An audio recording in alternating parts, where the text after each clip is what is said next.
Chers spéculateurs, bonjour et bienvenue dans cette vidéo hebdomadaire du samedi matin. Alors comme tous les samedis matins, on va commencer par une analyse du Bitcoin. Ensuite, on va faire le point sur les bourses du monde entier. Donc où vont les bourses, hein. Comme d'habitude, je vais vous livrer mon sentiment de marché et les scénarios les plus probables sur les indices boursiers du monde entier. Et ensuite, chose que je ne fais jamais, mais je vais faire une exception cette semaine, je vais vous livrer des opportunités de trade en ce moment. On a vraiment des super cas pratiques. Ça tombe sur des prises de position en début de semaine, très probablement lundi ou mardi, donc je vais faire une exception. En principe, ce genre de choses, je ne le présente pas dans la vidéo du samedi. La vidéo du samedi, elle est là pour vous éduquer, pour aller vraiment, c'est du contenu qui est purement pédagogique. L'idée, c'est pas de faire du conseil boursier, mais voilà, de temps en temps, on peut se permettre de faire les choses. Ces cas pratiques, c'est vraiment des petits paris à mettre dans son portefeuille qui ont le potentiel de délivrer des très très jolis accidents positifs de richesse. Encore une fois, si vous ne savez pas pêcher votre poisson, vous êtes dans une logique de pénurie. Si vous savez pêcher votre poisson, vous avez déjà identifié ces opportunités par vous-même et vous êtes dans une logique d'abondance. Donc voilà, il ne faut vraiment pas que vous soyez toujours dans cette logique d'essayer d'aller prendre des tuyaux à droite ou à gauche puisque vous n'aurez jamais la maîtrise sur rien du tout. Donc on débute pour cette vidéo et vraiment la fin de cette vidéo, vous allez voir, vous n'allez pas être déçus. La vidéo dure peut-être 20-30 minutes, je ne sais pas, mais vous n'allez pas être déçus. Allez, c'est parti. Allez, on commence par un petit point sur le Bitcoin, même si c'est pas passé grand-chose depuis la semaine dernière et que rien n'a changé sur notre scénario. Voilà. Petit point, parce que je sais qu'il est très apprécié, ce petit point, et que beaucoup d'entre vous allez sortir de cette vidéo après ce point-là.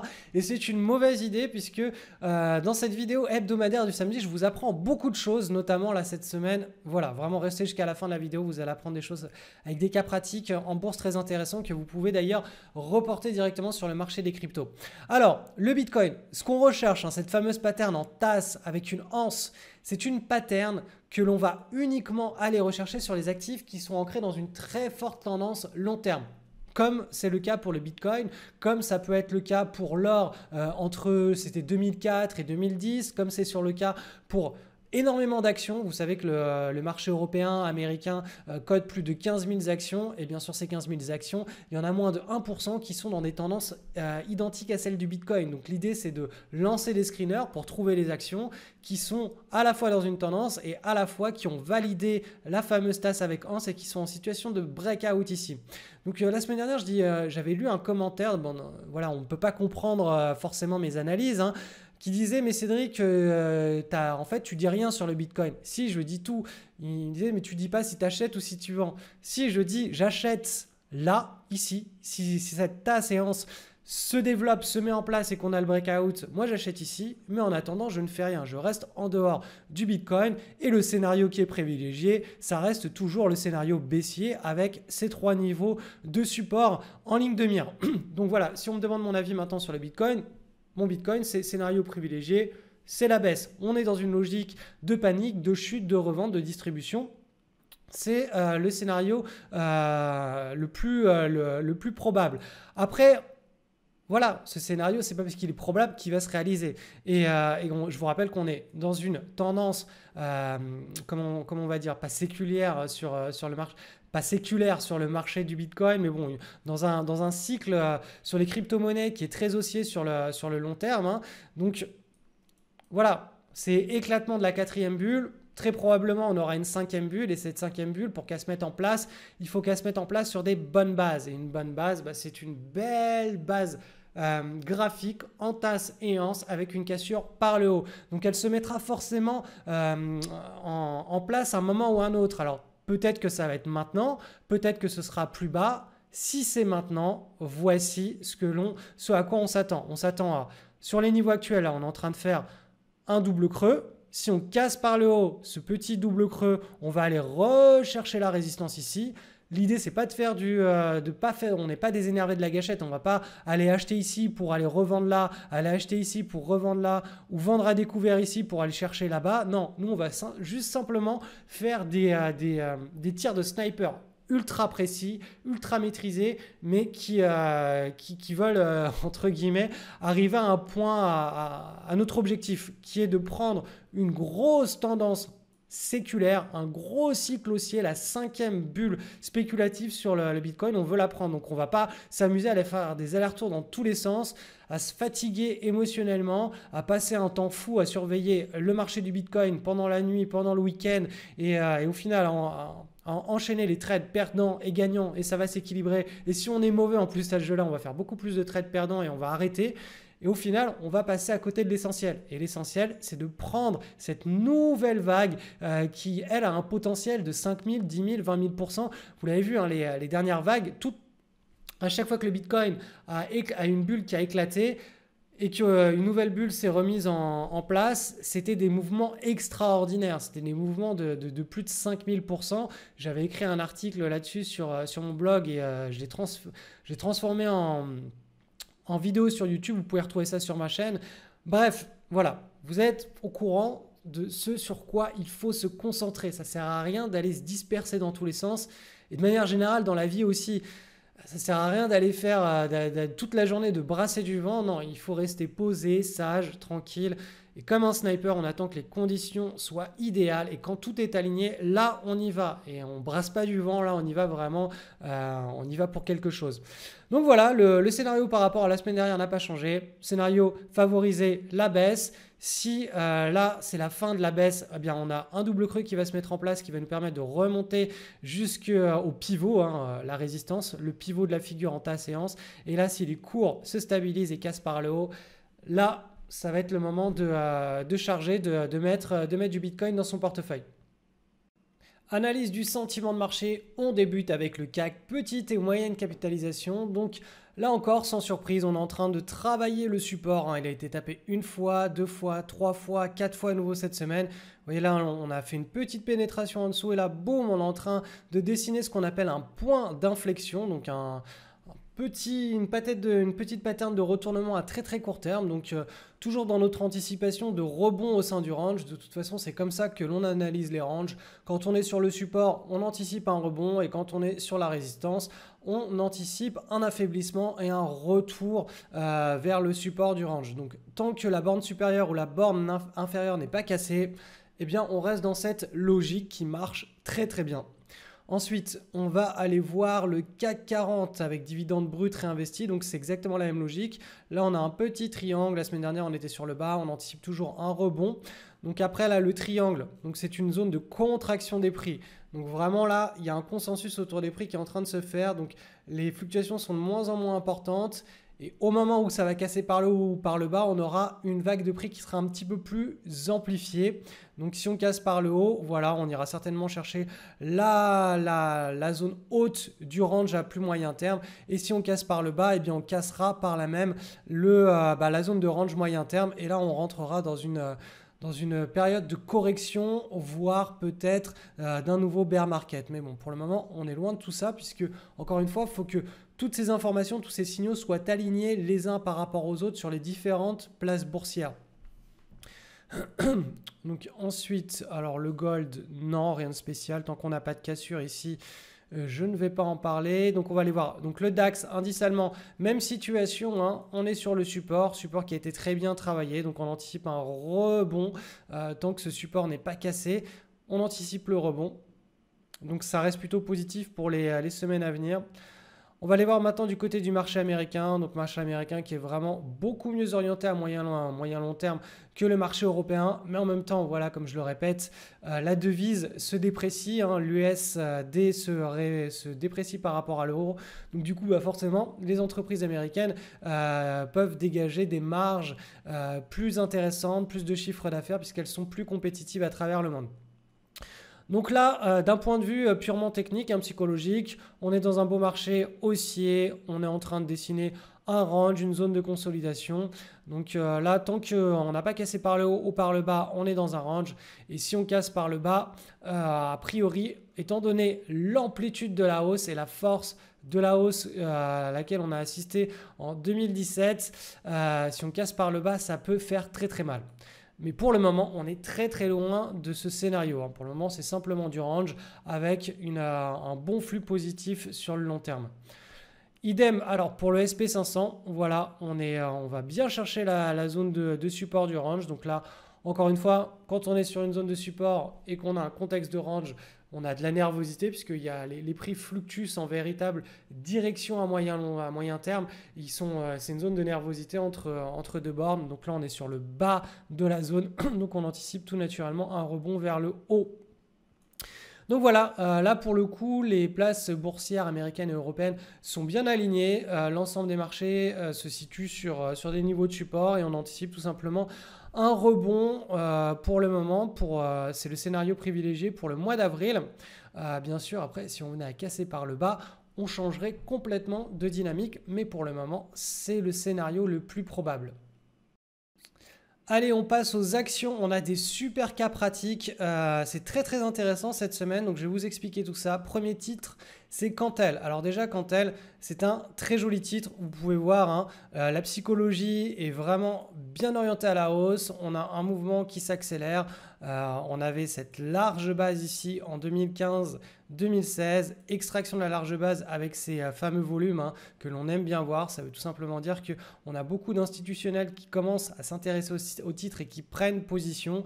Et ensuite, après, eh bien, la tendance, elle peut être alimentée par différentes hausses de ces institutionnels, différents achats de ces institutionnels, parce qu'ils ne peuvent pas rentrer d'un coup sur des petites et moyennes capitalisations, puisque sinon ils impacteraient trop le marché et les prix se retrouveraient de là à plus de 50 ou 100 euros.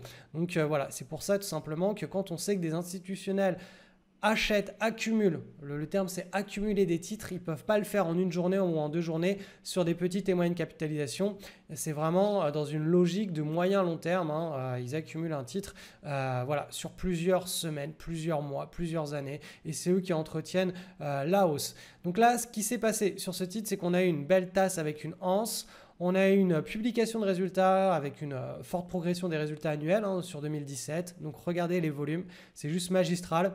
Juste avant, on a une magnifique contraction des prix ici. Donc là, vraiment, tout est propre. Donc là, petit cadeau, hop, je vous livre le plan de trade qui est livré d'ailleurs. C'est un titre, hein, que l'on suit et qui est tradable, hein, pour les élèves de l'école. Je vous en ai parlé dans la vidéo privée de l'école mercredi dernier. Donc là, voilà, je laisse le plan de trade pour donner un petit peu une idée de à quoi ressemble un niveau de prise de position, un niveau de stop et un niveau de R1 sur un titre qui est plutôt sympathique avec en plus un catalyseur qui est l'annonce de résultats. Ensuite, alors Ubisoft est dans le même genre de situation. On a une action qui évolue très bien, c'est-à-dire que elle a un bon comportement de hausse sur le moyen long terme. À chaque fois qu'on a une large consolidation et que ça casse, eh bien, ça déclenche une grande tendance. Une tendance qui nous permet à la fois de transformer notre trade à risque en trade gratuit, puisqu'on atteint rapidement le R1. Donc après, ça devient un trade gratuit sur lequel on va s'exposer à un accident positif de richesse. On va surfer la tendance. Donc quand on a un titre qui nous a montré que dans le passé, il était capable de déclencher des très fortes tendances, eh bien c'est un bon candidat. Quand en plus la pattern est de qualité correcte et que l'on a une annonce, une publication qui est très positive sur une cassure avec des volumes qui viennent, eh bien c'est tout simplement qu'on a un pari assez peu risqué comparativement à ce que pourrait nous proposer le reste du marché. Assez peu risqué tout simplement parce qu'à court terme, on a un bon catalyseur qui va nous permettre de neutraliser la position, d'avoir un trade gratuit. Et ensuite, après, on s'expose à un accident positif de richesse puisque cette action, de manière historique, a toujours délivré des tendances très intéressantes. Donc, ce qui s'est passé, hein, je vous lis, Ubisoft a annoncé mercredi soir mercredi avoir réalisé le 2e meilleur lancement de son histoire avec son jeu d'action Far Cry 5 qui a généré un total de 310 millions de dollars, 252 millions d'euros. Alors, je crois que j'ai plus la news, ça a cuté là. Mais bon, je crois que c'est en une semaine ou quelque chose comme ça.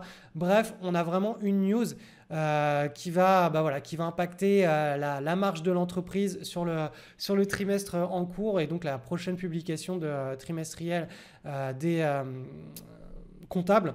Donc voilà, là c'est pour ça que forcément les investisseurs ils disent oulala, ça sent bon pour la prochaine annonce de résultats.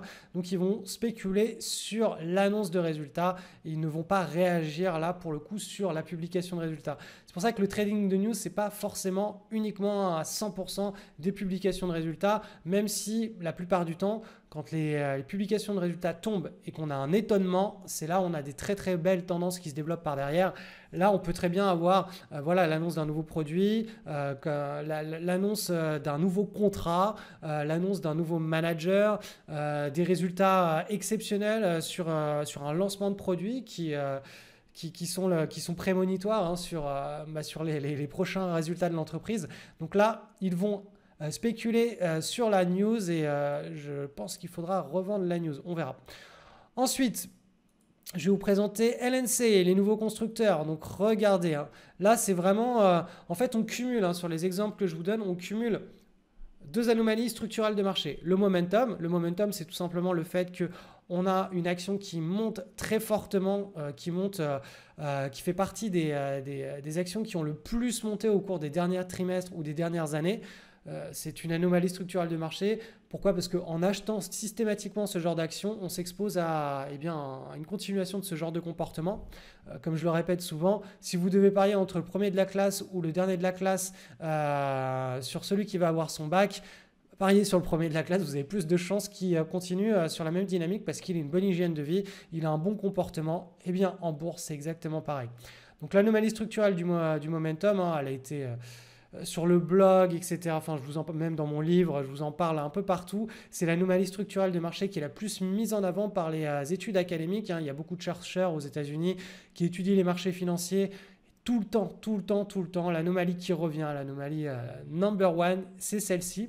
Après, il y en a une autre hein, qu'on appelle le post-earning announcement drift. C'est tout simplement quand une entreprise annonce des résultats qui surprennent le marché ou qui surprennent le consensus, eh bien, on a un drift, une dérive à la hausse ou à la baisse hein, si l'annonce provoque une surprise négative qui va durer de 1 à 3 mois en général. Donc là, on cumule deux anomalies structurelles de marché.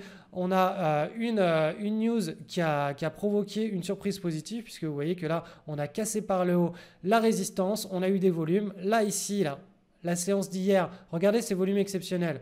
Donc là, très probablement cette semaine, on risque d'avoir une zone de prise de position très intéressante. Donc c'est cadeau. Normalement, ça, je ne le présente pas dans la vidéo du samedi hein, parce que je sais que voilà, il y a beaucoup, ça crée beaucoup d'opportunisme. Il y a pas mal de spéculateurs qui ne savent pas d'ailleurs ce qu'ils font. Ils vont rentrer là, ils vont en acheter une grosse masse. Et puis, si ça baisse et que ça vient, que le mouvement finalement se dégonfle, eh bien, ils vont m'insulter en disant ouais, tes conseils c'est de la merde. Et puis, si ça monte, ils seront contents, mais ils ne sauront pas vraiment comment pêcher leur propre poisson par eux-mêmes. Et c'est pour ça que j'évite de donner trop d'opportunités, que je reste vraiment sur de la pédagogie et de la pratique, et que je suis absolument contre cette notion d'aller pêcher le poisson pour quelqu'un. Mais voilà, en tout cas, pour tous les élèves de la communauté qui ont des plans de trade, qui ont une gestion de leurs risques, qui comprennent ce qu'ils font, là, pour le coup, c'est quelque chose qui pourra probablement vous intéresser. Alors, j'ai deux autres titres. Est-ce que je vous les présente? C'est moins intéressant. Alors, allez, on y va. BBU, pour moi, ça, c'est du leader de marché, mais de qualité un petit peu moindre. Alors, leader de marché, pourquoi? Parce que très belle tendance, très beau momentum sur le moyen long terme. Ensuite, on a eu cette petite pattern qui est de très bonne qualité. Si on regarde la pattern, juste la pattern comme ça. Elle nous fait une tasse avec une anse. Et regardez l'anse, on a les fluctuations là qui sont en train de se contracter. Et là, boum, on a le breakout ici, voilà. Alors les volumes ne sont pas là, mais le lendemain, donc si vous prenez position en post-breakout, c'est-à-dire après la validation du breakout, là vous aviez les volumes qui arrivaient. Donc tout simplement, c'est possible de prendre, quand on a une belle pattern comme ça, on peut prendre position directement en pré-breakout, c'est-à-dire qu'on identifie la pattern, si elle est vraiment de très belle qualité, hein, vous voyez ça c'est vraiment un magnifique comportement. On peut placer un ordre à plage de déclenchement ici pour prendre la position si au cours des prochaines séances ça casse par le haut, ou on peut tout simplement attendre la fameuse cassure. Donc du coup ça nous fera rentrer un petit peu plus haut mais avec plus de sûreté.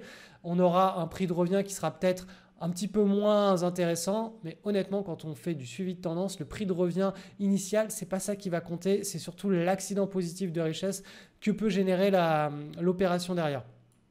Donc voilà, le seul bémol de tout ça, c'est que dans l'idéal, il nous aurait fallu cette pattern, non pas en bas, mais en haut. Il aurait fallu qu'elle se construise tout en haut et qu'on ait le breakout.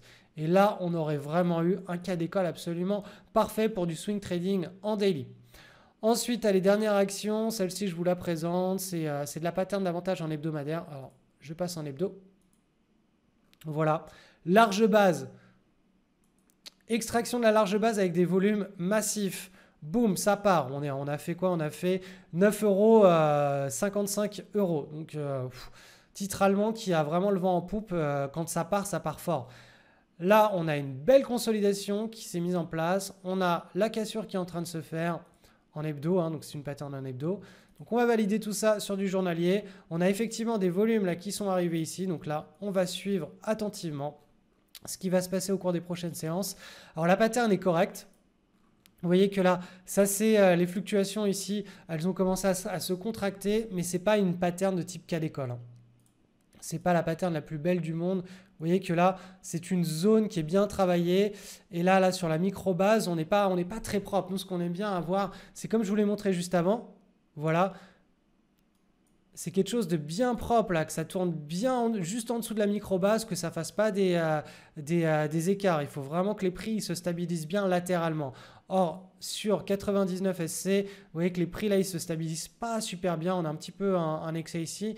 Mais bon, voilà, ça reste les candidats stars du moment. Alors, je vous rappelle qu'on est dans des conditions de marché qui sont en range. Et qu'en range, on ne va certainement pas être agressif sur son money management. On va plutôt être sur la défensive, tout simplement parce que les trades ont une espérance de gain qui est moins importante. Et puis, les réactions sont moins agressives sur les achats en début de trade. Donc, on a plus de mal à atteindre le R1. Même si là, dans ce que je vous ai présenté, il y a quand même des gros catalyseurs. Voilà, restez bien pondéré avec votre money management. On n'est pas là pour faire des coups à court terme, entre guillemets. On n'est pas là pour faire un décalage à la moyenne sur son compte de bourse à court terme.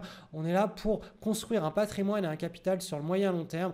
Et la meilleure façon d'être encore là dans 5 ans, dans 10 ans, dans 15 ans et avec un gros patrimoine, c'est de faire des actions cumulées, des petites actions cumulées bien réfléchies, bien posées, qui n'impliquent pas d'émotion et qui n'impliquent pas justement de cramer son compte de bourse. Alors cette semaine, je vous ai publié un article qui s'appelle « Pourquoi les 1% de riches traders sont antifragiles ». Voilà. Alors je vais juste vous lire le début. C'est un article avec un contenu assez intéressant. Vraiment, si vous avez loupé la lecture de cet article, je vous recommande vraiment d'aller le lire. Le lien est en dessous de cette vidéo. Donc c'est juste pour que vous compreniez très rapidement le concept de fragilité et d'antifragilité, qui est un concept qui a été mis en avant par un trader qui est Kant et qui est philosophe aussi, qui s'appelle Nicolas Nassim Taleb, et qui est assez connu à Wall Street et aux États-Unis pour sa pensée un petit peu en dehors des sentiers battus. Donc les gouvernements sont des systèmes dits fragiles. Ils donnent l'illusion d'une stabilité à toute épreuve. Pourquoi? Car ils sont capables d'encaisser une multitude de petites attaques en donnant l'illusion de ne pas s'affaiblir. Mais le jour où la petite goutte d'eau fait déborder le vase, le gouvernement disparaît d'un coup. À l'opposé, la nature, la vie et les idées sont des systèmes dits antifragiles. Elles plient, cassent, encaissent tous les aléas, et cela peu importe l'amplitude des attaques données. D'apparence fragile, ces entités sont en réalité antifragiles, car elles sont conçues pour s'adapter en permanence. Nous allons voir dans ce papier pourquoi 99% de la population mène une vie fragile et pourquoi 1% des plus riches traders ont un système de pensée et d'action qui est antifragile. Donc là, vraiment, c'est du lourd. Allez lire cet article, le lien est en dessous de cette vidéo. On se retrouve juste derrière.